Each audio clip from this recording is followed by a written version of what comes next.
Bienvenue sur Branham Tabernacle, Côte d'Ivoire. Le message d'aujourd'hui s'intitule « Une Église séduite par le monde ». Dans ce sermon prophétique, frère William Branham expose l'un des plus grands dangers de notre temps, la séduction spirituelle. Une Église autrefois pure, appelée à être l'épouse de Christ, mais que le monde a lentement charmée par la mode, les traditions, les compromis et les distractions. Ce message ne vise pas à condamner, mais à réveiller. Car lorsque l'Église commence à ressembler au monde, elle perd sa puissance, son autorité et sa séparation d'avec le péché. Frère Branham rappelle ici l'appel éternel de Dieu « Sortez du milieu d'eux et séparez-vous », dit le Seigneur. Préparez votre cœur à entendre une parole tranchante, mais pleine d'amour. Jésus-Christ, son Fils, et il nous a donné toutes choses gratuitement en Christ. Nous te sommes reconnaissants, Seigneur, des privilèges qui nous sont accordés par ce grand sacrifice suprême de Jésus pour nous au calvaire, lequel nous a réconciliés et ramenés dans la communion et fait retrouver grâce à tes yeux, afin que nous soyons réconfortés en sachant qu'il est écrit « Si vous demeurez en moi et que mes paroles demeurent en vous, demandez ce que vous voudrez et cela vous sera accordé. » Nous t'en sommes reconnaissants et te prions de nous donner la foi pour y croire avec tout ce qui est en nous. Maintenant, Seigneur, laisse-nous mettre de côté tous les labeurs du jour, tous les soucis de cette vie, chacun de nous, du concierge au pasteur,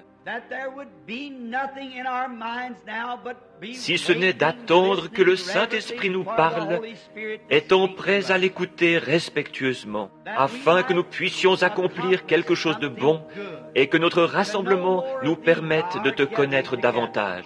Car, Seigneur, c'est bien pour cette raison que nous sommes venus en cette chaude journée. Parle-nous à travers ta parole vivante et laisse la parole vivante habiter en nous et demeurer en nous. Qu'ainsi nous soyons façonnés et formés, non pour ressembler au monde, mais que nous soyons transformés par le renouvellement de notre esprit en la forme du Fils de Dieu. Oh, nos cœurs vibrent à la pensée, et la joie inonde nos âmes de savoir que nous pouvons être appelés fils et filles de Dieu. Nous vivons actuellement les tout derniers moments qui précèdent sa seconde venue. Toutes les nations et les royaumes frémissent sous nos pieds. Toutes les choses du monde sont en train de disparaître.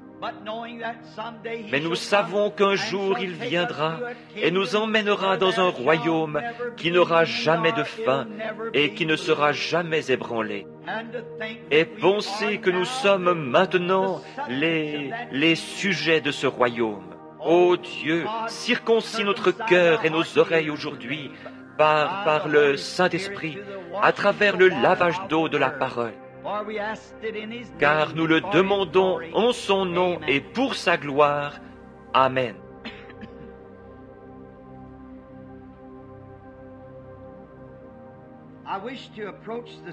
Ce matin, je souhaite aborder le sujet. J'aurais parlé de quelque chose d'un peu différent s'il y avait eu un service de guérison. Mais nous avons annoncé que les cartes de prière seraient distribuées de 8h à 8h30 ou 9h. Et Billy est venu à la maison il y a quelques minutes et a dit qu'il n'y avait presque personne ici. Il n'a donc pas distribué de cartes de prière. Ainsi, j'ai pensé prendre ce texte pour corriger l'Église. Et j'aimerais parler du sujet suivant, une Église séduite par le monde. Je souhaiterais lire un passage maintenant dans le livre des Juges, au chapitre 16, depuis le verset 10. Delilah dit à Samson, « Voici, tu t'es joué de moi. Tu m'as dit des mensonges. » Maintenant, je te prie, indique-moi avec quoi il faut te lier. Il lui dit, si on me liait avec des cordes neuves dont on ne se fût jamais servi, je deviendrais faible et je serais comme un autre homme. Delilah prit des cordes neuves avec lesquelles elle le lia. Puis elle lui dit, « Les Philistins sont sur toi, Samson. » Or, des gens se tenaient en embuscade dans une chambre, et il rompit comme un fil les cordes qu'il avait au bras. Delilah dit à Samson, « Jusqu'à présent tu t'es joué de moi, tu m'as dit des mensonges.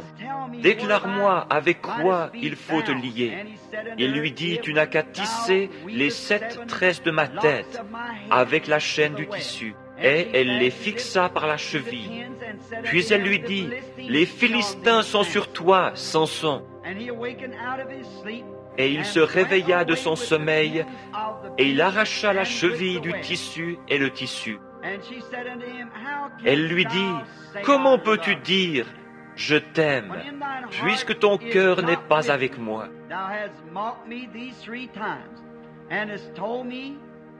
Voilà 3 fois que tu t'es joué de moi, et tu ne m'as pas déclaré d'où vient ta grande force. »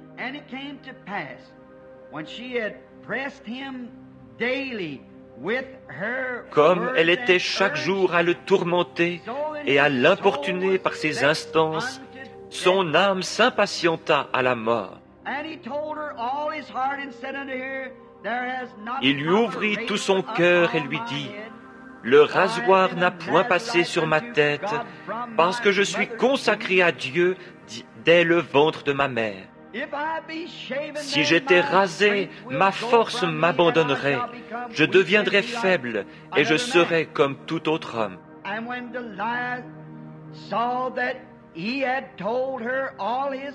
Delilah, voyant qu'il lui avait ouvert tout son cœur, envoya appeler les princes des Philistins et leur fit dire, « Montez cette fois, car il m'a ouvert tout son cœur. » Et les princes des Philistins montèrent vers elle et apportèrent l'argent dans leurs mains. Elle l'endormit sur ses genoux, et, ayant appelé un homme, elle rasa les 7 tresses de la tête de Samson, et commença ainsi à le dompter. Il perdit sa force. Elle dit alors, « Les Philistins sont sur toi, Samson. » Et il se réveilla de son sommeil et dit, « Je m'en tirerai comme les autres fois, et je me dégagerai. » Il ne savait pas que l'Éternel s'était retiré de lui.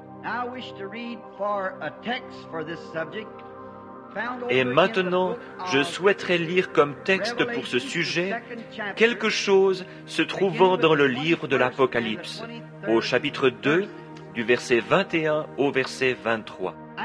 Je lui ai donné du temps afin qu'elle se repentît, et elle ne veut pas se repentir de son impudicité. Voici, je vais la jeter sur un lit, et envoyer une grande tribulation à ceux qui commettent adultère avec elle, à moins qu'ils ne se repentent de leurs œuvres. Je ferai mourir de mort ses enfants, et toutes les églises connaîtront que je suis celui qui sonde les reins et les cœurs. Et je vous rendrai à chacun selon vos œuvres. Puisse le Seigneur ajouter ses bénédictions à la lecture de sa parole.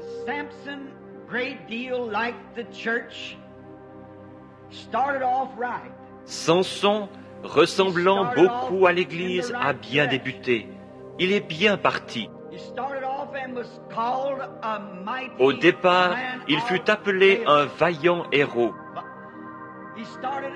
Il commença en servant le Seigneur, en gardant ses paroles et en accomplissant ses commandements. Et c'était un peu semblable à l'Église. Elle aussi est partie, comme on le dirait dans le monde, elle est partie du bon pied. Elle a commencé à observer les commandements du Seigneur. Et tant que Samson suivait le Seigneur utilisait Samson.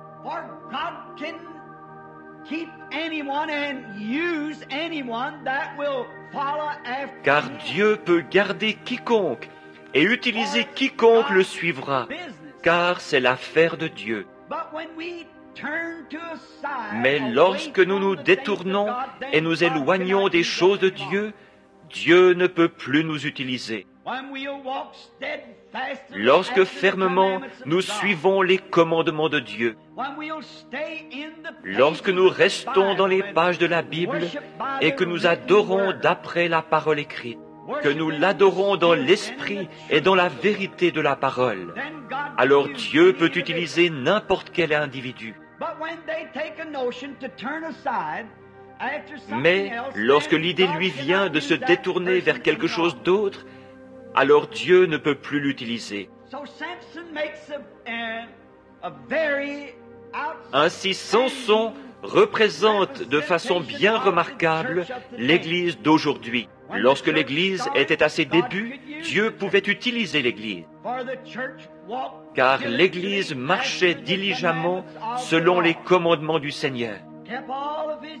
Elle observait toutes ses ordonnances et ses lois. Elle mettait en pratique tous ses commandements. Et Dieu était avec l'Église.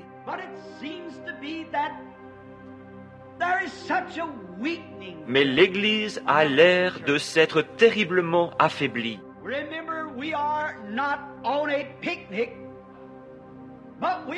Rappelez-vous, nous ne sommes pas à un pique-nique, nous sommes sur un champ de bataille. Bien des gens pensent qu'une fois devenus chrétiens, ils ont fait tout ce qu'il fallait, qu'alors le problème est réglé pour toujours, et que, parce qu'ils sont devenus chrétiens, tout ira comme sur des roulettes. Ne vous mettez jamais cela en tête, car si je suis devenu chrétien, c'est pour combattre le bon combat de la foi. Si je suis devenu chrétien, c'est pour aller au front.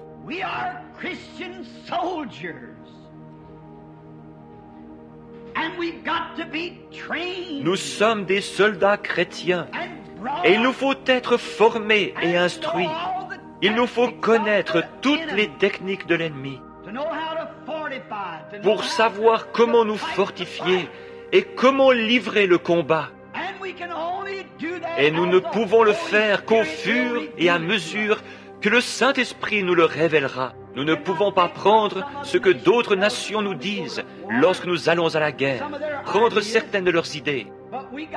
Mais nous devons prendre nos propres idées, la façon dont le Saint-Esprit nous dirigera et les idées que lui nous donnera, car il est le commandant en chef de l'armée des chrétiens.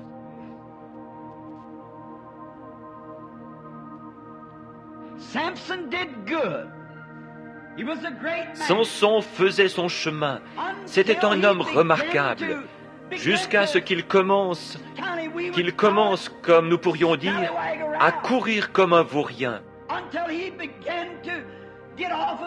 jusqu'à ce qu'il commence à sortir de son territoire. Et l'Église courait bien, elle allait bien jusqu'à ce qu'elle commence à sortir de son territoire.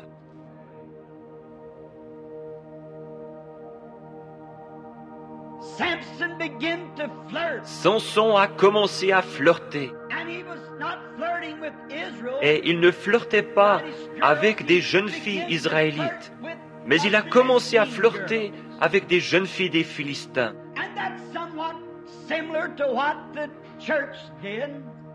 Et c'est un peu similaire à ce que l'Église a fait.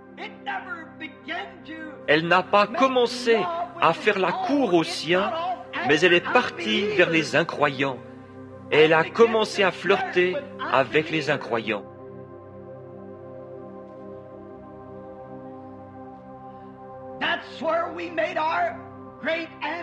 Et là où nous avons commis notre grande faute, Et l'une des plus grandes, c'est lorsque l'Église a commencé à faire des choses qui n'étaient pas justes. Elle a commencé à avoir, comme Samson, de mauvaises fréquentations. Samson, tant qu'il était en compagnie du peuple de Dieu, il s'en est bien sorti. Mais lorsqu'il s'est mis à flirter avec de mauvaises fréquentations, c'est là qu'il a eu des ennuis. Et il en est de même pour l'Église.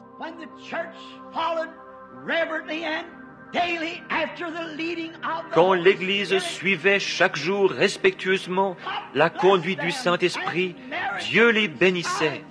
Et des miracles, des signes et des prodiges suivaient l'Église. Mais lorsqu'elle a commencé à avoir de mauvaises fréquentations avec le monde, l'une des pires choses qu'elle ait jamais faites, et la première chose qu'elle a faite, c'est qu'elle s'est mise à s'organiser, brisant la communion avec les autres croyants, parce qu'elle avait découvert que les nations étaient organisées. Mais ce merveilleux évangile n'est pas destiné à une seule nation ou à un seul peuple. Il est destiné à celui qui le veut qu'il vienne, de toute nation, de toute tribu, de toute langue et de tout peuple. Dieu n'a jamais eu l'intention de nous voir tracer des lignes de démarcation.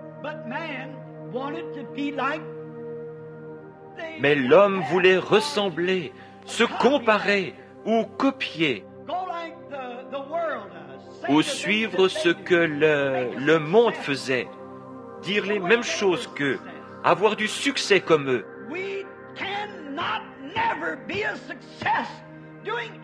Jamais nous n'aurons de succès à faire quoi que ce soit comme le monde. Nous ne pouvons avoir du succès qu'en suivant les lois de Dieu et sa façon de faire. Jamais nous n'y arriverons en nous modelant sur le monde. Si les compagnies de cigarettes ont eu un succès fou à cause de la télévision, et que les groupes qui vendent la bière et le whisky ont fait fureur par l'entremise de la télévision, ce n'est pas un signe que l'Église aura son succès par la télévision. Le succès de l'Église réside dans la prédication de l'Évangile, de la puissance de Dieu et dans la démonstration de l'Esprit. Nous ne pouvons pas affirmer que parce que la télévision a été utile à la compagnie de cigarettes et aux autres compagnies, nous n'avons pas un seul passage de l'Écriture nous disant d'essayer de nous comparer avec ces gens-là. Et tant que nous le ferons, nous attirerons peut-être les gens en grand nombre, mais ce n'est pas ce que Dieu nous a ordonné de faire. Nous pensons que parce que tout marche bien, que nous avons de grandes organisations et que de grandes choses éclatantes arrivent, c'est un succès. La mort frappe journellement parmi nous, spirituellement parlant. Si nous étions au nombre de 10 millions ce matin, mais que le Saint-Esprit ne soit pas avec nous, nous aurions avantage à n'être que 10 ici, avec le Saint-Esprit avec nous. Nous ne pouvons pas nous comparer au monde. L'une des premières choses, c'est que l'Église a commencé à s'organiser. La première organisation a été l'Église catholique. Et ensuite est venue l'Église luthérienne. Lorsque l'Église catholique s'est organisée pour former une organisation, un jour un cri s'est fait entendre. « Les Philistins sont sur toi, Samson !»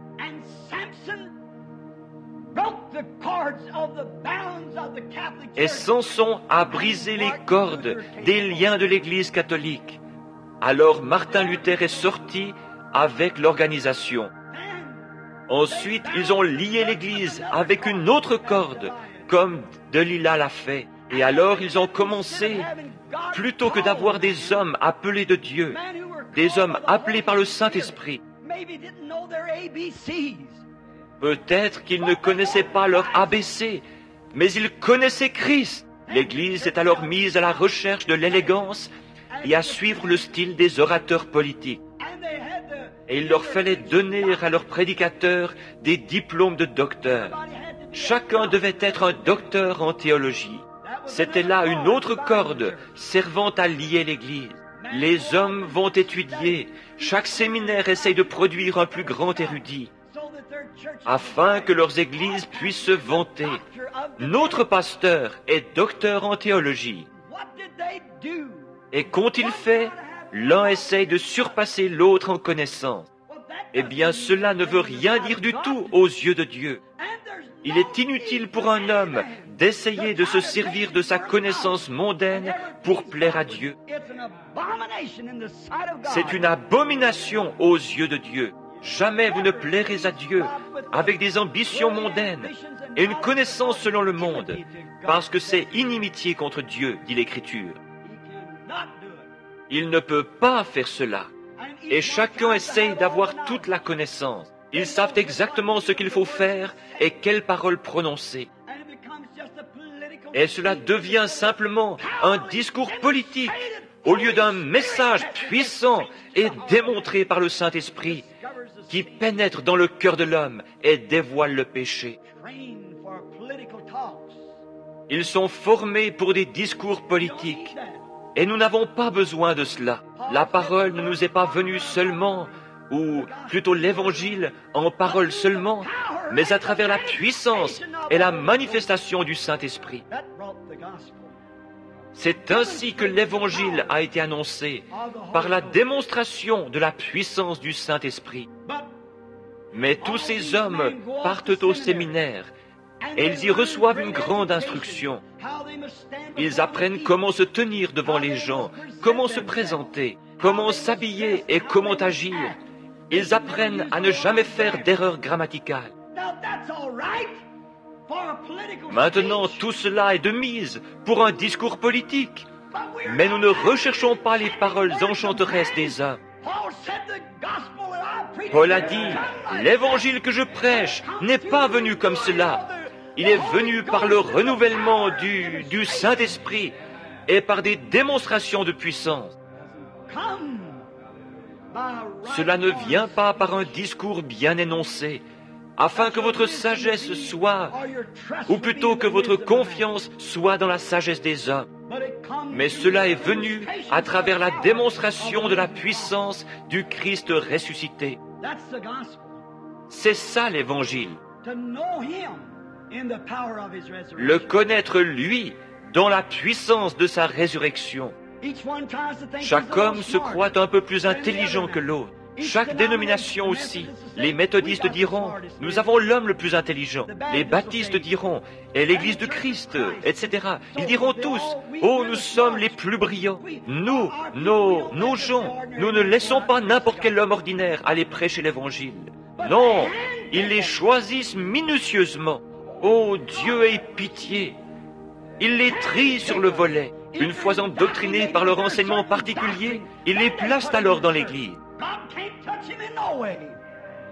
Dieu n'a pas du tout accès à lui. Pour me prêcher, je veux quelqu'un qui ait été choisi minutieusement par le Saint-Esprit.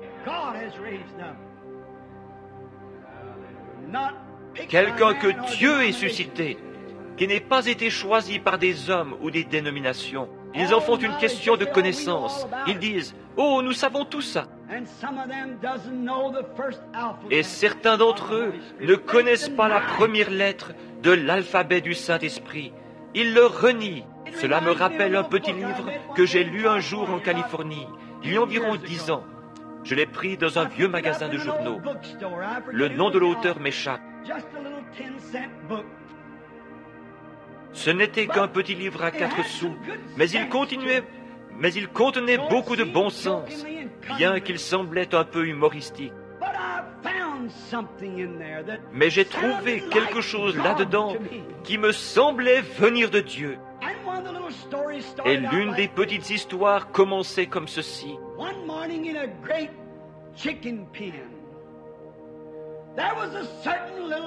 Un matin, dans un grand poulailler, il y avait un certain petit coq qui pensait posséder toute la connaissance qu'on pouvait bien avoir. Le voilà donc qui s'envole sur une caisse et commence à taper avec son petit bec contre la caisse. 4 ou 5 fois, il renverse la tête un peu en arrière et commence à chanter comme vous n'avez jamais entendu un coq chanter. Il attire ainsi l'attention des autres et dit alors, « Mesdames et messieurs de ce poulailler, j'aimerais vous parler à tous ce matin d'un formidable programme éducatif que nous venons d'élaborer. Il m'a fallu beaucoup d'études et de connaissances, ajoute-t-il en ajustant ses petites lunettes sur son bec. Et j'en suis venu à la conclusion que nous, poulets, nous pourrions améliorer notre condition par davantage de connaissances. Laissez-moi donc vous dire ceci. Si nous creusons, si nous travaillons dans un certain enclos, dans un trou précis, nous y trouverons une certaine vitamine qui nous fera chanter mieux et avoir un plus beau plumage. Et oh, je peux vous dire comment nous pouvons améliorer notre condition de bien des façons différentes. Et ces jeunes poulettes, avec leurs petites crêtes rouges, gloussaient et disaient, « N'est-il pas un chéri ?» en s'extasiant devant lui. Oh, c'est un coq si brillant! Cela me rappelle certains de ces prédicateurs de séminaire. C'est un homme si brillant. Rien ne nous oblige à rester là avec le reste des poulets. Nous devrions tous le suivre. Eh bien, avant même que le petit bonhomme puisse terminer son discours, un autre petit poulet, dont le plumage n'était pas aussi éclatant, arrive en trombe de l'autre côté de la basse-cour et dit « Un instant, les amis, je viens d'écouter le dernier bulletin d'information à la radio. Le prix des poulets a augmenté de 4 cents la livre. Nous allons tous à l'abattoir demain. À quoi donc va servir votre connaissance ? Frère, toute la connaissance que nous pouvons accumuler, à quoi sert-elle ? Nous sommes 1,80 m de terre. Chaque minute qui passe, nous mourrons tous de quelques centimètres. Notre connaissance ne signifie rien. Nous voulons le connaître lui, mais c'est ce qu'ils font. Il y a quelque temps, je faisais une remarque au sujet de ce petit canari qui pensait posséder toute la connaissance utile et nécessaire. Il en savait tellement long qu'il pouvait parler des êtres humains aux autres canaris. Il s'envole donc, se perche sur sa cage et commence à parler des êtres humains, exposant tout ce qu'il sait d'eux. Et tout à coup, un professeur de Purdue s'avance et commence à lui dire quelques paroles très raffinées.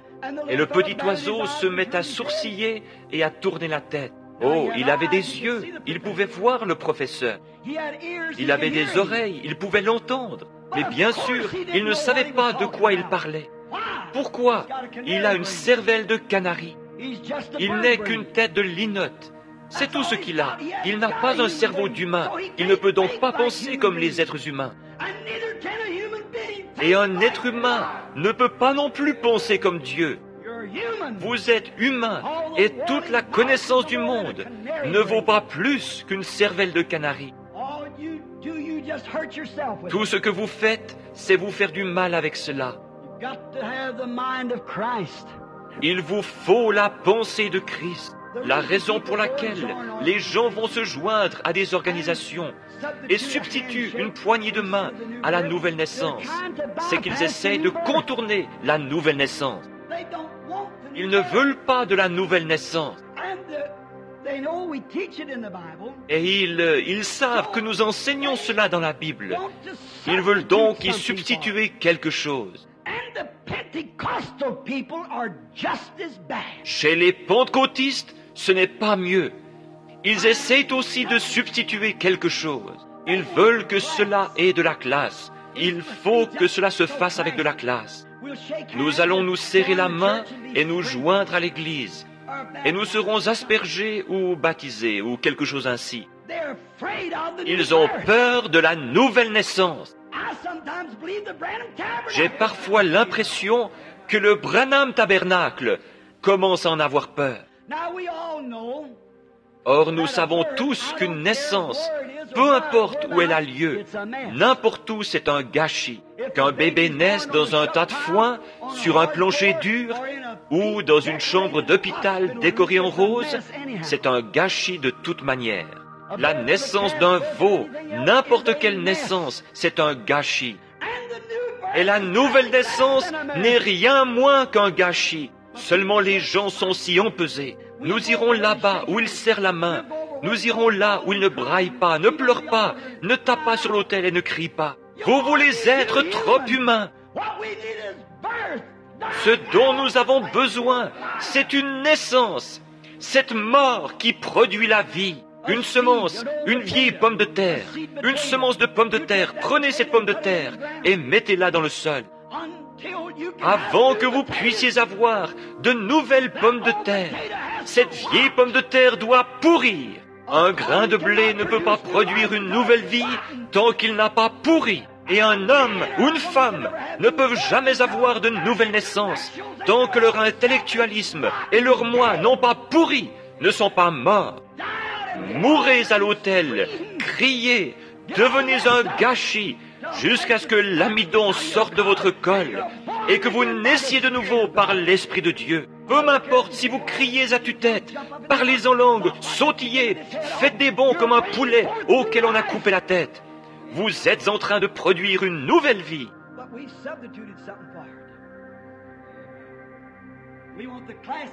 Mais nous y avons substitué quelque chose.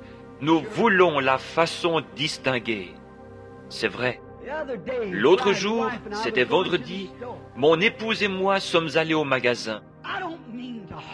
Je ne veux pas toujours revenir là-dessus, mais alors que nous descendions la rue, je ne faisais que tourner la tête d'un côté et de l'autre, voyant des femmes nues.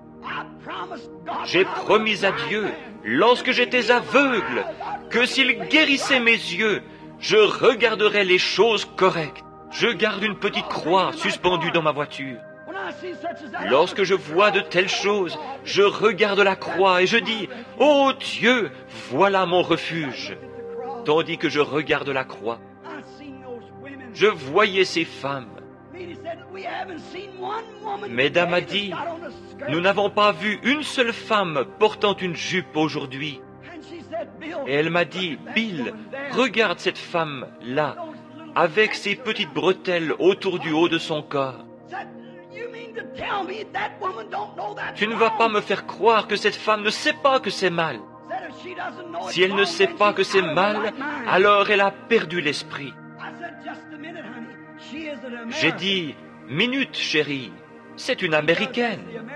Elle fait ce que font les Américains. » J'ai dit, « Je me trouvais en Finlande il n'y a pas longtemps, ma chérie, et je contestais quelque chose là-bas auprès d'un homme qui m'a remis en place, le docteur Manninen. Et nous nous rendions à ces bains pour la santé qu'on appelle sauna. Ils vous font entrer, puis ils versent de l'eau chaude sur des pierres brûlantes. Oh, et cela vous fait transpirer. Ensuite, ils vous font sauter dans de l'eau glacée et en ressortir. On vous conduit ensuite dans une pièce où là, des infirmières, des femmes, frictionnent les hommes, et ceux-ci sont nus, et les renvoient ensuite dans la piscine. Je refusais d'y entrer. J'ai dit, « Docteur Manninen, c'est mal. » Il a dit, « Bon, d'accord, révérend Branham, c'est mal. Mais alors qu'en est-il de vos médecins américains qui déshabilleront une femme complètement et la feront s'étendre sur une table pour examiner chacun de ses organes sexuels? »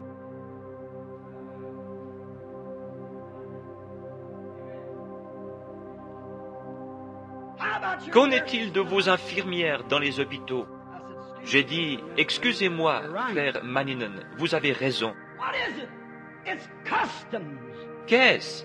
Ce sont des coutumes. Lorsque j'étais à Paris, j'avais de la peine à le croire, mais il y avait des urinoirs communs pour les hommes et pour les femmes.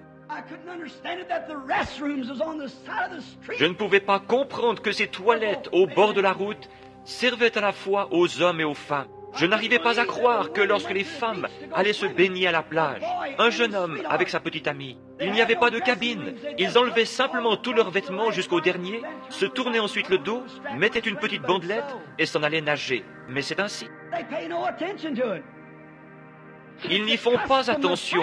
C'est une coutume de la France. In Africa, En Afrique, femmes et hommes, les jeunes comme les vieux, marchent dans la savane, complètement dévêtus, sans avoir jamais su ce que c'était que des toilettes, et ainsi de suite, ni même pris la peine de se cacher à la vue des autres. but they don't know the difference. Mais ils ne font pas la distinction. They don't know the Ils difference. ne connaissent pas autre chose. But it's customs of nations. Ce sont des coutumes des nations. But I said, honey, Mais j'ai dit, chérie, nous sommes différents.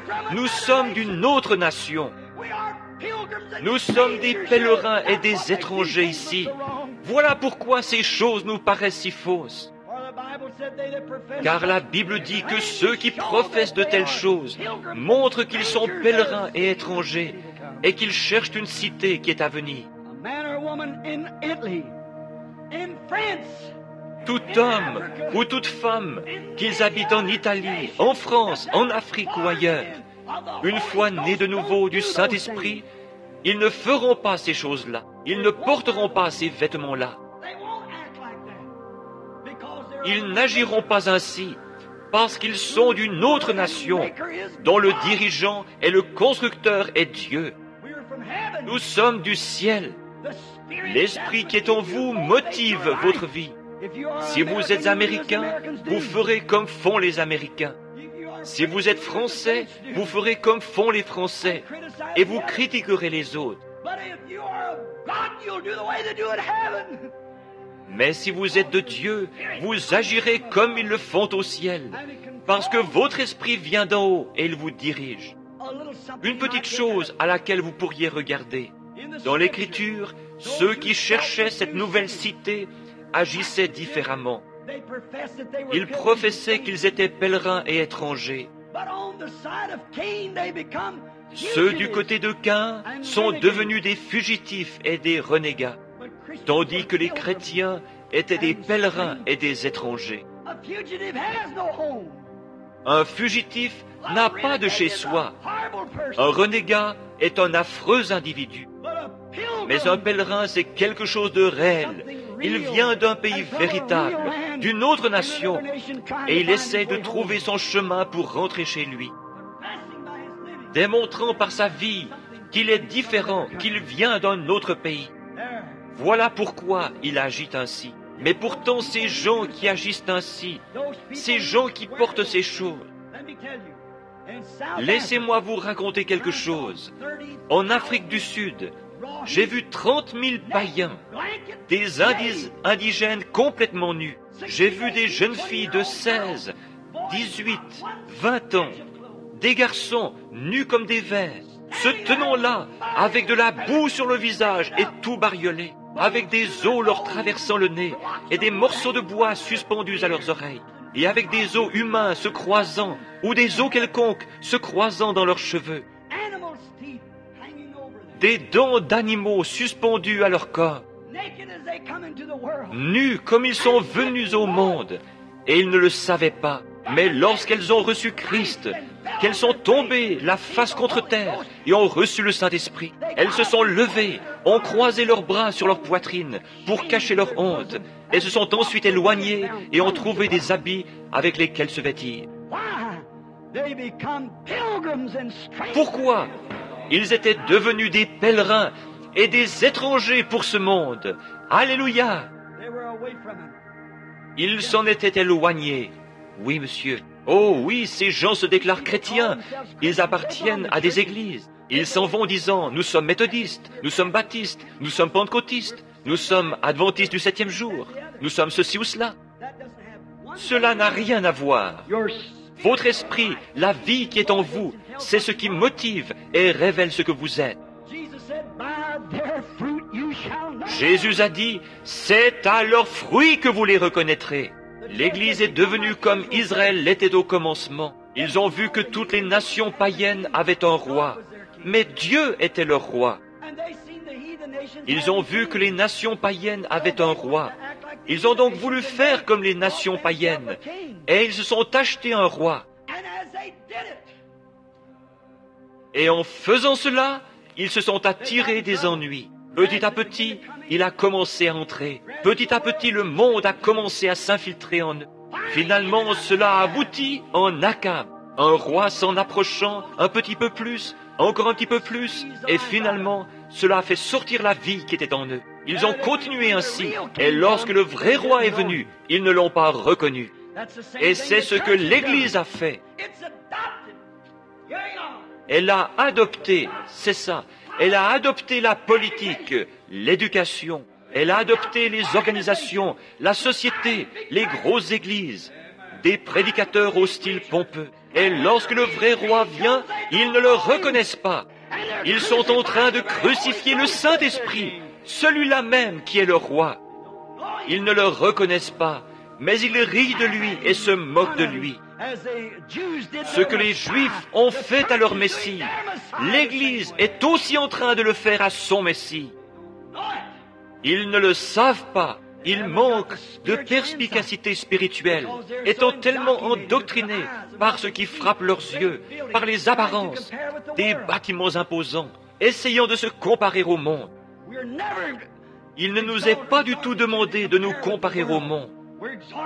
Il nous est demandé de nous humilier, et une personne équivaut à la majorité en Dieu. Et aujourd'hui, dans le monde, parmi les évangélistes qui parlent de la guérison divine, il y a une telle rivalité, une telle concurrence. L'un dira, « Oh, Dieu soit béni, j'ai eu tant de milliers, j'ai eu une plus grande réunion que vous. » Qu'est-ce que cela peut faire? Que nous en ayons 1 ou 1 million, qu'est-ce que ça peut bien faire?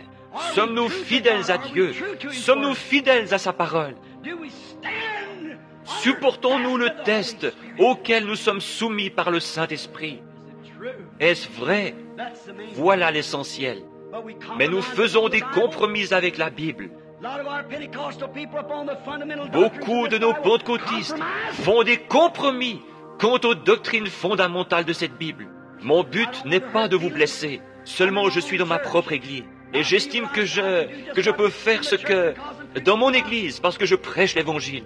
Mais il y a des dizaines de milliers de prédicateurs pentecôtistes qui savent qu'il n'existe pas dans la Bible une chose telle que le baptême au nom du Père, Fils et Saint-Esprit. Je lance un défi à l'archevêque ou à quiconque de me montrer où une seule personne a déjà été baptisée dans le nom de Père, Fils et Saint-Esprit. Mais ils font des compromis parce que leurs organisations en ont fait. Il n'y a pas une seule personne dans le Nouveau Testament, et pendant les 300 ans qui ont suivi, d'après l'histoire, qui ait été baptisé autrement que dans le nom de Jésus-Christ. Qu'est-ce? L'organisation. C'est ce qui a fait cela, faisant des compromis. Et aujourd'hui, ils ont arrêté de témoigner dans les rues. Ils ont retiré le tambourin de l'Église. Ils ont enlevé toute la gloire de l'Église. Et ils ont de la prédication de séminaire, la prédication d'un petit coq, très raffiné dans la société.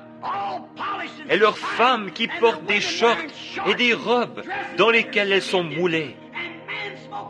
Et les hommes qui fument la cigarette, jouent à l'argent et font des plaisanteries grossières.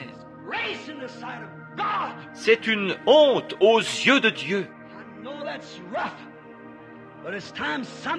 Je sais que c'est violent, mais il est temps que quelqu'un dise quelque chose, faisant des compromis, cédant, agissant comme le monde. Peu m'importe si je dois rester seul, sans plus personne si ce n'est Dieu, je prêcherai la vérité de la Bible de Dieu et prendrai position pour elle. Quitte à mourir, je prendrai position pour la vérité. Certainement, nous voulons la vérité. Je ne me mesurerai pas d'après l'Église, mais c'est d'après la parole de Dieu que je veux me mesurer. Mais Delilah, l'avez-vous remarqué? Elle savait que Samson possédait une puissance. Cependant, elle ne savait pas d'où lui venait cette puissance. Elle ne pouvait pas dire ce qu'était cette puissance. Mais Samson possédait une grande puissance. Elle voulait en découvrir le secret. Et Delilah s'est mise à faire la cour à Samson, cherchant sans cesse à le séduire par sa beauté. Oh, elle s'habillait d'une façon très sexy. Elle marchait devant lui en ayant ce petit rire affecté qu'ont certains jeunes adolescents d'aujourd'hui, et ainsi de suite. Elle voulait agir un peu comme une stripteaseuse pour essayer d'envoûter Samson. Et c'est ce que le monde a fait à l'Église. Où est votre grande puissance maintenant? Eh bien, en nous organisant, cela brisera la puissance. L'Église catholique a fait cela. Mais les Philistins sont sur toi, Samson, et un Luther est sorti. Ensuite, ils se sont organisés à nouveau. Si vous me liez avec une autre corde, cela me retiendra. Et c'est ce qu'ils ont fait. Et les Philistins sont sur toi, Samson. Qu'est-il arrivé? Wesley est sorti et a rompu les cordes. Voilà que tu m'as trompé depuis le début. Ne sais-tu pas que je t'aime, Samson? Bien, alors dis-moi la vérité. Ouvre-moi ton cœur. Très bien, lie-moi avec une autre corde. Bon, c'est ce que nous ferons. Qu'est-ce? C'est la corde dénominationnelle. Laissez-moi en liberté, que je n'ai pas de dénomination. Alors laissez-moi vous dire, vous m'aurez brisé. Et de là sont sortis les pentecôtistes. Où est votre puissance? Les Philistins sont sur toi, et il a rompu les cordes, de nouveau. Mais maintenant, qu'est-il arrivé? Cela a atteint les pentecôtistes. Ils ont des docteurs en théologie comme pasteurs, de grands hommes. Ils ont autant d'instructions et de rituels que les méthodistes, les baptistes et tous les autres. Lorsque vous allez dans une église, vous ne pouvez pas entendre un seul amen. Ils sont aussi froids qu'un tas d'Esquimaux venant directement du pôle Nord. Froid, indifférent. Et maintenant, les Philistins sont sur toi, Samson. Les Philistins sont sur toi, Amérique. Où est cette unité d'esprit? Où est l'unité de la Pentecôte? Les assemblées de Dieu et l'Église unie et l'Église de Dieu et celle-ci et celle-là, chacune avec un isme différent, celle-ci avec ceci et celle-là avec cela. Nous sommes si désunis qu'on peut aller dans une ville pour y tenir des réunions de réveil, et si elles sont placées sous le patronage d'une des églises, les autres n'y assisteront même pas. Les communistes sont sur toi, Amérique. Où est notre puissance? Où est notre gloire? Qu'y a-t-il?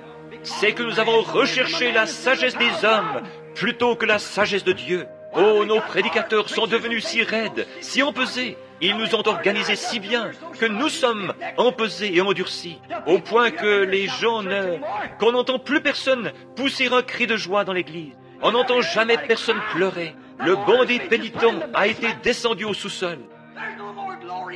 Il n'y a plus de gloire dans l'église. Tout ce que nous faisons, c'est rester assis aussi raide que possible. Nous ne sommes pas libres, nous sommes liés. Le diable, avec ses démons modernistes, a lié l'Église du Dieu vivant. C'est vrai, il n'y a plus de puissance dans l'Église, il n'y a plus de liberté. Les gens sont tellement empesés, tellement raides.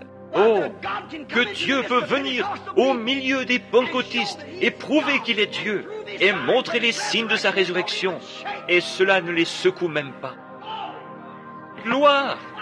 Mais c'est une honte! Je parcours le pays, Dieu agissant, accomplissant des signes, et les gens restent là. Oui, je pense que c'est pas mal. Oh, je sais que c'est possible. Cela ne les remue pas. Pourquoi? Ils sont liés par Delilah, le monde, ils sont enchaînés. Et maintenant, ils les ont même pris, liés dans une confédération. Les Philistins sont sur toi, Samson.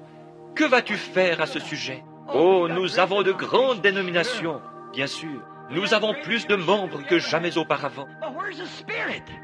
Mais où est l'Esprit? Où est le Saint-Esprit? C'est ce que le diable a fait. Il est entré dans l'Église en lui faisant la cour. Il a courtisé l'Église sans arrêt. Venez à moi, je vous donnerai un immense tabernacle par ici. Si vous faites simplement ceci, si vous acceptez de vous débarrasser de ce prédicateur fanatique que vous avez, pour prendre un docteur en théologie qui a du bon sens, nous bâtirons une belle grande église de style classique et nous serons comme les autres. Honte à vous! Je préférerais avoir un homme qui n'arrive pas à faire la différence entre des grains de café et des grains de haricots, mais qui soit rempli du Saint-Esprit et par la puissance de Dieu ne fasse pas de compromis. Mais c'est devenu tellement pesé que si un brave saint arrive à se frayer un passage jusqu'à Dieu au cours de la réunion et se met à parler en langue ou à jubiler un peu à haute voix ou à faire quelque chose, les autres vont tendre le cou pour regarder. Qu'est-ce que c'était? Je me demande bien. Oh, c'est sûrement un fanatique qui est entré tout à coup. You know that's the truth. Vous savez que c'est la vérité, qu'une pauvre sainte entre et devienne suffisamment heureuse pour lever les mains, pleurer et louer le Seigneur. Que quelqu'un crie « Amen » à la prédication de l'Évangile. Et les autres vont se retourner pour voir ce qu'il a dit. Voilà les pentecôtistes. Que se passe-t-il? Vous prenez exemple sur les méthodistes, sur les baptistes, et eux prennent exemple sur les catholiques. Et les catholiques prennent exemple sur l'enfer. And all together, all after hell. Et tous ensemble, ils prennent pour modèle l'enfer. C'est vrai, Delilah, Angeleuse, vous a fait adopter de grandes églises, des prédicateurs bien instruits, une meilleure classe de gens. Oh, vous savez, un tel est millionnaire. Si seulement nous pouvions l'amener à faire partie de notre congrégation. Oh my. If he isn't Oh là là, s'il n'est pas né de nouveau, il ne mérite pas d'être là. Peu m'importe qu'il ait $1 million, qu'il possède 40 Cadillacs, tout ce qu'il peut posséder, il doit naître de nouveau, venir à la nouvelle naissance, être régénéré par le Saint-Esprit. Et ensuite, il doit sortir de là, né de nouveau, la morve-au-nez, excusez-moi, pleurant et criant, et se conduisant comme les autres, pour ensuite vivre une vie qui prouvera qu'il l'a reçue. That's what you need. Amen, c'est ce qu'il vous faut. Samson, les Philistins sont sur toi. Les communistes sont sur toi. Le monde est sur toi.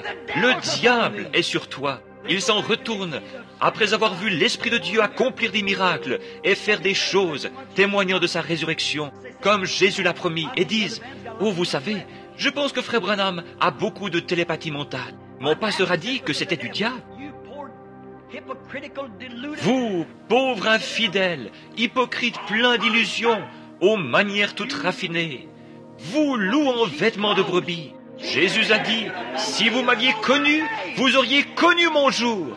Mais vous avez un groupe de Saül qui essaie de vous rendre comme le reste du monde. Nous voulons un groupe d'hommes de Dieu qui ne font pas de compromis avec la parole, mais qui prêchent la vérité et qui s'appuient entièrement sur le baptême du Saint-Esprit. Mais qu'est-ce que le monde a fait? Il vous a enlevé toute votre puissance. Vous êtes nés naziréens, vous de la Pentecôte. Mais il n'y a pas de doute, le monde vous a enlevé votre puissance. Et maintenant, c'est tout aussi empesé que les autres. What are we going to do? Qu'allons-nous faire?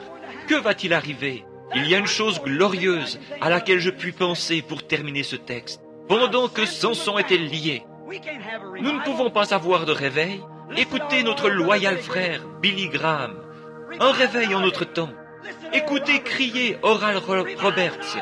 Un réveil en notre temps. Écoutez les autres. Un réveil en notre temps. How can we have a Comment pouvons-nous avoir un réveil alors que nous sommes liés? We bound Nous avons lié le Saint-Esprit avec nos organisations et nos traditions. Et nous ne pouvons pas avoir de réveil du Saint-Esprit. I know that's scorching hot with the way. Amen. Je sais que c'est brûlant comme le temps, mais c'est la vérité. Comment pouvons-nous avoir un réveil du Saint-Esprit alors que vous êtes si liés et si empesés? Une forme de piété, c'est ce que la Bible a dit qu'ils auraient. Une forme de piété, mais reniant ceux qui ont fait la force. The power of La force de quoi? La force de l'organisation? La force du monde? La force de l'Église? the power of the Holy La force du Saint-Esprit, c'est le secret de l'Église. Et lorsque l'Église adopte des prédicateurs instruits et de grands bâtiments et ses parures, au lieu du Saint-Esprit à l'ancienne mode, il ferait mieux de retourner dans le petit local de réunion. Amen, c'est vrai. Comment pouvez-vous avoir un réveil du Saint-Esprit alors que les gens l'étouffent, le lient et en ont peur? Voilà le fond du problème.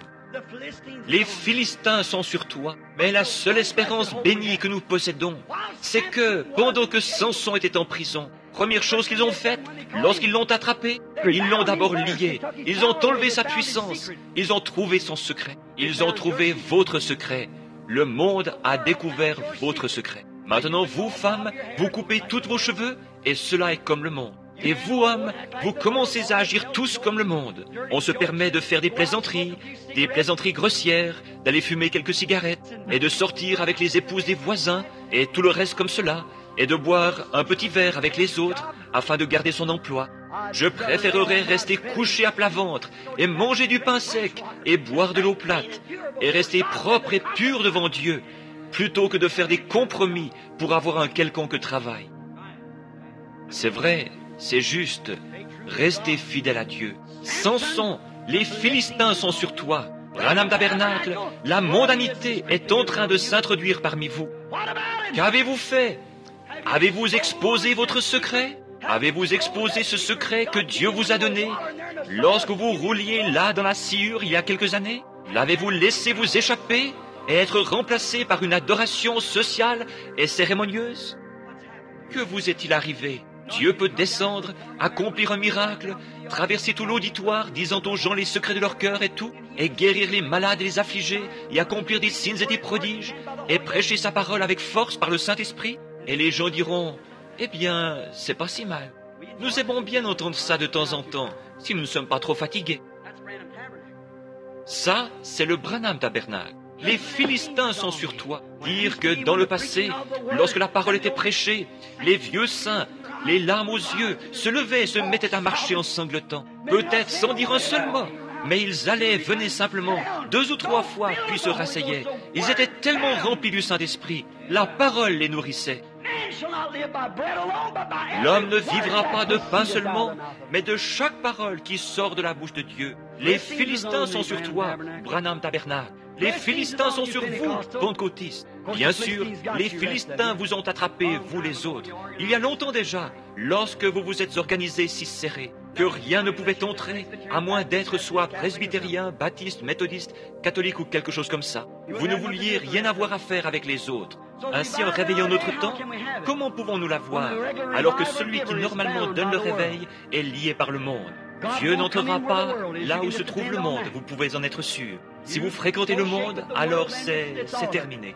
Lorsque vous laissez le monde s'infiltrer et que vous vous mettez à agir comme le monde, alors vous êtes fini. Mais lorsque vous couperez tous les liens, toutes les chaînes du monde, et que vous viendrez à Dieu, alors Dieu vous utilisera jusqu'à ce que vous vous remettiez à flirter. Mon seul espoir ce matin, pour terminer mon message, le voici. Pendant que Samson était lié, une nouvelle chevelure a poussé. Ô Dieu, envoie-nous une autre église juste avant la fin des temps. Une église telle que la puissance du Saint-Esprit puisse la pénétrer dans la démonstration de l'Esprit et que Marc 16 puisse accompagner l'église. Qu'Acte 2.4, Acte 2.38, que tout cela accompagne constamment l'église.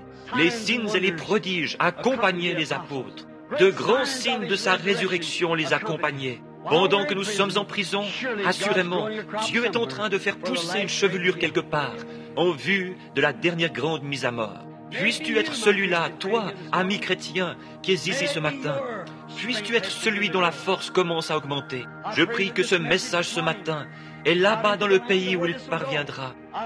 J'espère que ce message contribuera à fournir à votre système la vitamine qui produira à nouveau dans votre vie de la puissance spirituelle. Inclinons nos têtes et prions. Ô Seigneur Dieu, Créateur des cieux et de la terre, auteur de la vie éternelle et donateur de tout don qui est bon et spirituel. Prends ces paroles ce matin, place-les dans le cœur et arrose-les, Seigneur. Puissent les gens prier au sujet de ces choses, voyant que le monde a courtisé l'Église et qu'il a finalement découvert sa puissance, trouvé son endroit secret, trouvé où se trouvait son secret, et la lui a enlevé. Et il s'est emparé des gens qui, une fois, criaient victoire, qui, une fois, avaient la victoire. Et il les a complètement dépouillés, si bien qu'ils restent à la maison le mercredi soir pour regarder un programme à la télévision. Il a retiré la joie de leur cœur et leur a donné davantage d'amour pour le monde qu'ils n'en ont pour Dieu. Il leur a donné plus du monde plus de désir pour les distractions mondaines qu'ils n'en ont pour la prédication de l'Évangile. S'il n'y a pas un grand orchestre et beaucoup d'amusement, d'excitation et de distraction, ils ne veulent plus du vieil Évangile, qui amène des larmes de joie à l'âme, qui ramène la guérison divine, qui redonne les dons apostoliques à l'Église, qui fait intervenir le Christ ressuscité, le Messie de ce jour-ci. Mais ainsi qu'Israël a été lié par ses rois, afin qu'ils ne puissent pas suivre le vrai roi. Le vrai roi, lorsqu'il est venu, ils ne l'ont pas reconnu. Ainsi en est-il aujourd'hui, ô Seigneur. Le roi de gloire est apparu sous la forme du Saint-Esprit. Et Seigneur, ils ne le savent pas, ils ne le reconnaissent pas. Ils sont organisés si serrés qu'ils n'y comprennent rien, parce que ça ne se passe pas au sein de leur organisation. Seigneur, c'est une œuvre du diable qui a fait cela aux gens. Puisse le Samson de Dieu, puisse ceux qui sont droits de cœur, ceux qui languissent et qui pleurent, qui intercèdent et qui s'accrochent, puissent-ils tenir bon, Seigneur, jusqu'à ce que cette nouvelle chevelure ait poussé, jusqu'à ce que réapparaisse la joie en Sion et qu'apparaisse un groupe capable de reconnaître et de comprendre, de voir le Messie et les puissances cachées au monde, qu'ils ne sont pas à même de comprendre présentement. Accorde-leur, Seigneur, de voir ceci, car nous le demandons au nom de Jésus. Amen.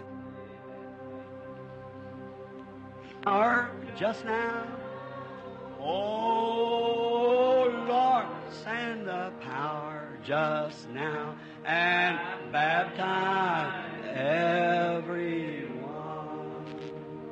They were in the upper chamber. They were all with one accord.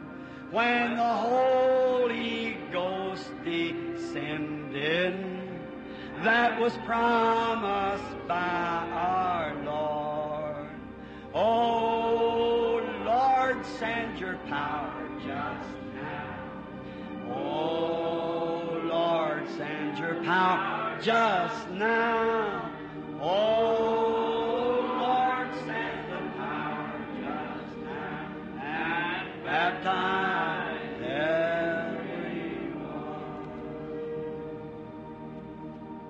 Comme je l'aime, envoyez sa puissance, simplement. Ils étaient dans la chambre haute, tous d'un même accord. Tout ce qui était du monde était sorti d'eux. Ils étaient complètement vides et le Saint-Esprit est venu. Aujourd'hui, ils disent, venez vous joindre à l'Église, mettez votre nom dans le livre. Ou alors, inclinez-vous et dites, je confesse Christ comme le Fils de Dieu. Et ensuite, relevez-vous. Le diable fait la même chose, c'est sûr. Le diable a été baptisé lorsque Judas a été baptisé. Le diable est allé prêcher l'Évangile lorsque Judas est allé prêcher l'Évangile. Mais le diable n'a pas reçu le Saint-Esprit. C'est cela, voilà où se trouve la puissance cachée. Cette résurrection, cette certitude absolue, sans l'ombre d'un doute. Amen. Il est ici, ce même Saint-Esprit, celui qui était sur le Messie, est toujours sur son Église. Il ne part jamais. Je serai avec vous tous les jours, même en vous, jusqu'à la fin du monde. Je serai là. Les œuvres que je fais, vous les ferez aussi. Vous en ferez davantage, car je m'en vais au Père. Mais le monde fait des compromis avec cela. Oh, ces choses appartiennent au passé. C'est exactement ce que le diable veut que vous fassiez. Ils veulent que vous fasciniez. Dieu vous veut baptiser. Dieu veut que vous dites, oh, je ne suis pas pour cette façon de se conduire. Alors allez-y et vivez dans votre péché. Vivez dans votre péché, mais jusqu'au moment où vous aurez pourri, jusqu'à ce que vous ayez pourri à vos propres idées, que vous ayez pourri à vos propres habitudes, et que vous soyez régénérés et nés de nouveau. Et cette nouvelle vie sera entièrement différente de celle qui est tombée en terre. Un grain de blé va en terre jaune, et il ressort vert. Il va en terre dure, renfermé. Il en ressort souple et sensible au vent. Oh, gloire! Alléluia! Lorsque les vents commencent à souffler, le grain ne peut rien faire d'autre que se déplacer, bouger. Mais le petit brin d'herbe fléchit et se réjouit, et il croît alors, il se fortifie. Il ne peut pas devenir un brin d'herbe tant que le grain n'est pas mort et n'a pas pourri. Non seulement mort, mais pourri. Il ne peut pas revenir, mais la vie en ressort. Comme je le disais il y a quelques instants, une naissance, c'est quelque chose d'horrible. C'est dégoûtant, c'est sale. Tout ce qu'il y a de plus dégoûtant. Mais c'est là que se trouve la vie. Lorsque vous vous considérez comme étant souillé, que vous reconnaissez que vos credos méthodistes, baptistes et pentecôtistes ne sont que saleté, et que vous mourrez à l'autel, c'est alors qu'entre une nouvelle vie. Le Saint-Esprit vous élève au-dessus de cela. Vous voyez Dieu. Nous le verrons un jour glorieux. Un jour, au-delà de toute perception mortelle, nous le verrons. Est-ce que vous le croyez? Un jour, au-delà de toute perception mortelle, un heureux lendemain m'attend. Je me tenais ici au coin hier soir et j'ai cru voir le petit rabbin Lawson. Quand il était ici autrefois, il avait l'habitude d'étendre sa vieille canne, de m'attraper par le cou ici à la chaire et de chanter ce chant. Un heureux lendemain m'attend. Quelque chose est arrivé. Cela a fait sortir le monde. J'ai commencé à voir les choses différemment. Je me suis tellement tracassé au sujet de la façon dont ces Américains agissent constamment, année après année, à la vue de ces femmes et de ces hommes, de la façon dont ils se dégradent et vont dans le péché, que j'en ai presque fait une dépression 2 ou 3 fois, à force de me tracasser à ce sujet. Hier, j'ai dit à Dieu, je ne me ferai plus de soucis. Ta parole a déclaré qu'il en serait ainsi, mais je me tiendrai dans la brèche et je dénoncerai cela de toutes mes forces. L'autre jour, j'étais à Greens Mill, à ma caverne, très loin dans la nature. J'avais prié toute la journée. Et vers 3 heures de l'après-midi, le soleil allait se coucher et je me tenais là à regarder au loin. J'étais sorti de la caverne, je me tenais sur un gros rocher. Je me tenais là, regardant du côté de l'est et louant le Seigneur. Et je pouvais voir le soleil descendre derrière les arbres au sommet de la montagne. Comme je regardais de l'autre côté du canyon en direction des autres, il y avait beaucoup de feuillage et tout était aussi calme que possible. Et j'ai dit, Seigneur, un jour, tu as caché Moïse dans le creux du rocher et tu as passé près de lui parce qu'il était épuisé. Mais tu as passé et il a dit que cela ressemblait au dos d'un homme. J'ai dit, cache-moi dans le creux du rocher, Seigneur.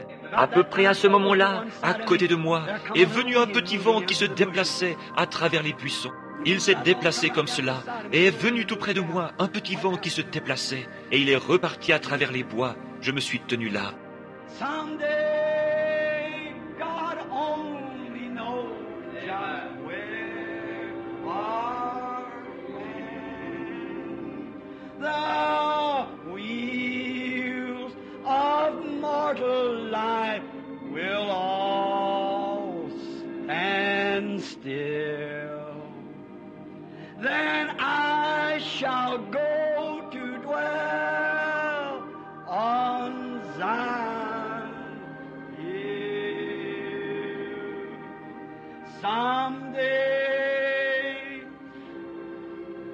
beyond the reach of mortal kin, someday,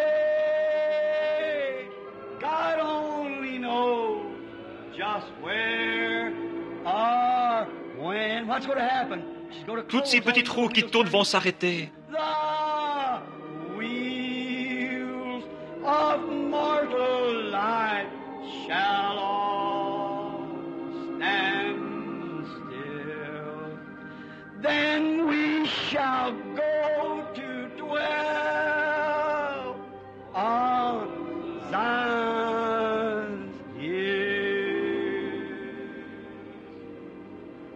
Swing low, sweet chariot, coming far to carry me home. Swing low, sweet chariot, coming far to carry me home. If you get there before I do, coming for to carry me home, tell Brother Bosworth and all my friends too, just coming for to carry me home. Now swing low. Un jour, il va descendre pour me prendre. Every tree will be afire. The angels of God, the fire and chariot, are to carry me home. Swing low, sweet chariot, coming far to carry me home.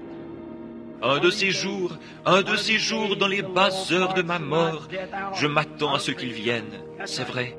I looked over Jordan. What did I see? Coming for to carry me home. Comme le vieil Élie qui regardait au-delà du Jourdain.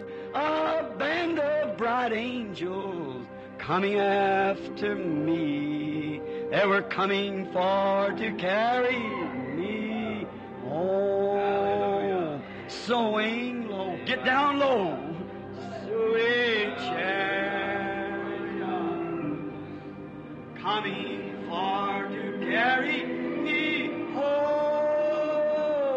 Swing low, sweet chariot, coming for to carry me home. Le Seigneur Jésus, le conducteur béni de ce char, le pilote de ce vieux bateau de Sion, le bateau de la vie, est en train de se déplacer à travers le bâtiment. Il se fait entendre, sa présence est ici. Le Saint-Esprit lui-même, qui l'a ressuscité de la tombe, est ici. Étant donné qu'ils n'ont pas distribué de cartes de prière, y a-t-il quelqu'un ici qui vienne de l'extérieur, que je ne connaisse pas, qui soit ici pour que l'on prie pour lui? Levez la main, que je ne connais pas. Levez la main si je ne vous connais pas. Vous là, je crois que le jeune homme là-bas, avec la moustache, quelqu'un a levé la main dans cette direction. Vous l'avez fait. Est-ce que vous avez levé la main? Très bien. Là derrière, vous, monsieur, très bien. Vous m'êtes tous étrangers? Est-ce que ce même Seigneur Jésus, le berger du troupeau, est ici? Croyez-vous que ses promesses sont vraies, qu'il oint son Église, et que les œuvres que je fais, vous les ferez aussi? Vous en ferez même de plus grandes, car je m'en vais à mon Père. Davantage? Le croyez-vous? Avez-vous levé la main pour montrer que vous ne me connaissez pas? Croyez-vous que Dieu peut me dire ce qu'il y a dans votre cœur? Qu'il peut me parler comme il l'a fait pour la femme qui a touché son vêtement? Croyez-vous qu'il est le souverain sacrificateur qui peut compatir à nos infirmités? Si Dieu me révèle votre état, croirez-vous que je suis son prophète? Croirez-vous que sa présence est ici et que c'est la raison pour laquelle il le permet? Vous êtes en train de prier pour votre femme. Elle a une hanche fracturée, une hanche disloquée, c'est vrai. Si c'est vrai, levez-vous. Très bien. Alors allez et trouvez-la en bonne santé. Amen. Qu'en est-il de vous, là derrière, ce jeune homme qui s'est levé, qui avait la moustache? Croyez-vous de tout votre cœur? Croyez-vous que Dieu peut me dire quel est votre problème? Croyez-vous que votre fils guérira? Vous le croyez? Vous avez un garçon et il est atteint de paralysie cérébrale. C'est vrai. Vous n'êtes pas... C'est depuis le Kentucky. Si c'est juste, levez la main. Je ne vous connais pas, n'est-ce pas? Si oui, levez la main comme ceci pour montrer que nous ne nous connaissons pas. C'est vrai. Faisons confiance à Dieu. Croyez-vous? Comme vous le croyez. Retrouvez votre garçon comme vous le croyez. Simplement, mettez-vous sur votre cœur. Qui ici avait levé la main pour montrer que je ne... Était-ce vous? Très bien, monsieur. Croyez-vous que je suis le prophète de Dieu? Vous le croyez de tout votre cœur? Vous n'avez pas besoin de vous lever. Restez simplement comme ça. Très bien, monsieur. Votre problème, c'est que vous êtes atteint du diabète. Et vous avez mal aux pieds à cause de cela. Vous venez de l'Ohio. Vous vous appelez monsieur Miller. Rentrez chez vous et portez-vous bien. Très bien. Croyez de tout votre cœur. Très bien. Vous le croyez? Si vous pouvez le croire. La dame qui est assise ici, avez-vous levé la main? Cette dame de forte corpulence, avec les lunettes. Croyez-vous de tout votre cœur? Vous le croyez? Vous croyez que je suis le serviteur de Dieu? Vous le croyez? Très bien. Si Dieu peut me dire quel est votre problème, croirez-vous? Vous souffrez du cœur. Très bien, levez la main si c'est juste. Très bien. La dame à côté de vous s'est levée. Ce n'est pas votre cœur, ce sont plutôt vos yeux. Je la connais. Très bien. Si tu peux croire. Et là derrière, l'homme juste à côté, lui aussi, il souffre du cœur. et il a également une maladie de la peau. Croyez-vous que Dieu peut vous guérir? Vous le croyez, monsieur? Il y a un homme là, quelque part, qui a levé les mains, qui ne... Monsieur Schubert. Très bien, monsieur. Très bien. Croyez-vous? C'est pour vos yeux aussi, n'est-ce pas? Vous priez pour votre mère, qui est aussi assise là. Si c'est juste, levez la main. Nous sommes étrangers, n'est-ce pas juste? Faites signe de la main. Faites-vous signe de la main. Très bien. Si vous pouvez croire, vous pouvez recevoir. Jésus-Christ, le ressuscité, est dans le bâtiment. Il est le même. Quel effet cela a-t-il sur vous? Avez-vous laissé le monde vous soutirer toute votre force? Gloire! Je veux une nouvelle naissance. Je veux une nouvelle vie. Peu m'importe de quelle façon cela vient. Si je dois être un holy roller, ce qui signifie saint qui se roule par terre, lorsque l'esprit le saisit, un genre d'exalté, ou quoi que ce soit, peu m'importe de quelle façon cela vient, je veux le vrai Saint-Esprit, celui qui est sur moi en ce moment, je veux le garder. Je préférerais l'avoir plutôt que toutes les choses du monde. Amen. Croyez-vous qu'il est ici? Alors imposez-vous les mains les uns aux autres.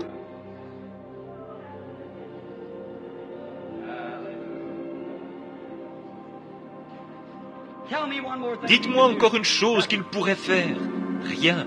Ayez foi maintenant. Croyez que c'est terminé. Seigneur Dieu, Créateur des cieux et de la terre, Auteur de la vie éternelle, et donateur de tous les dons qui sont bons. Ton esprit est ici, et son onction est tellement forte, Seigneur, qu'on dirait que le bâtiment est en train de respirer, sous l'effet d'un mouvement de va-et-vient. Pourquoi les gens ne peuvent-ils pas comprendre, Seigneur?